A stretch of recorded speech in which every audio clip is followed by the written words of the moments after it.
हरे कृष्ण। जय श्री गुरुदेव, जय श्री कृष्ण, जय श्री राधे राधे। पारमार्थिक चेतना यूट्यूब चैनेले आपनाके स्वागतम। আপনি যদি এই চ্যানেলে প্রথম হয়ে থাকেন তাহলে অনুরোধ রইল চ্যানেলটি সাবস্ক্রাইব করে পাশে থাকা নোটিফিকেশন বেলটি অন করে অল অপশনটিতে ক্লিক করে রাখবেন যাতে এই চ্যানেলের ভিডিও আপনার কাছে পৌঁছতে পারে। তো আজকের আলোচনার বিষয়বস্তু হচ্ছে ত্রিগুণাত্মিক মায়া কি। ত্রিগুণ বা এই ত্রিগুণাত্মিক মায়া সম্পর্কেই আজকে কিছু আলোচনা করার চেষ্টা করব। আশা করি আপনাদের ভালো লাগবে। তো অবশ্যই ভিডিওটি শেষ পর্যন্ত দেখবেন। তো চলুন আজকের আলোচনা শুরু করা যাক। ত্রিগুণ অর্থাৎ তিনটি গুণ, সত্য, রজ, তম, এই হচ্ছে তিন গুণ। তো পরমব্রহ্ম ভগবান জগৎ সৃষ্টির জন্য পরা ও অপরা এই দুই শক্তির প্রকাশ করেন। এই পরা বা অপরা শক্তির দ্বারাই ভগবান জীব ও জগতের সৃষ্টি এবং জগতের কার্য সম্পাদন করেন। তো ভগবানের এই শক্তিকে প্রকৃতি বা মায়া বলে উল্লেখ করা হয়েছে।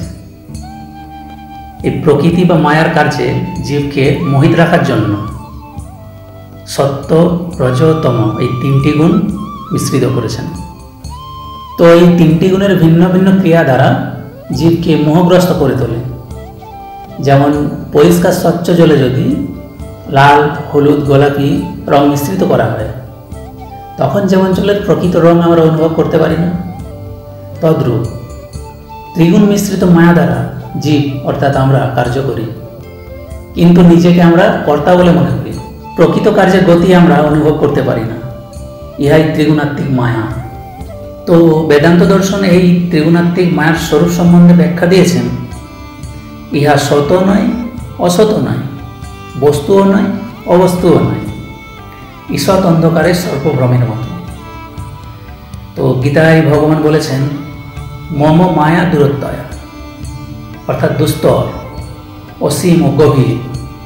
দেবতারা প্রকৃতভাবে অবগত হতে পারেন না। তো এই আলোচনায় এই ত্রিগুণাত্মিক মায়ার শুধু আভাসমাত্র আলোচনা করা হল।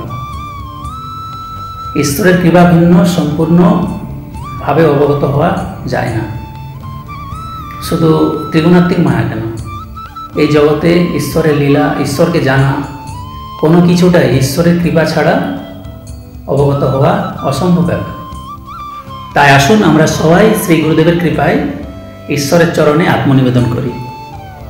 তিনি যেন কৃপা করে আমাদের কাছ থেকে এই ত্রিগুণাত্মিক মায়াটি সরিয়ে নিয়ে ওনার অভয় চরণে আশ্রয় দেন। তো আমরা সবাই ভগবানের অভয় চরণে আশ্রয় নিয়ে আমাদের এই মানব জন্ম ধন্য করি। হরে কৃষ্ণ। জয় শ্রী রাধে রাধে।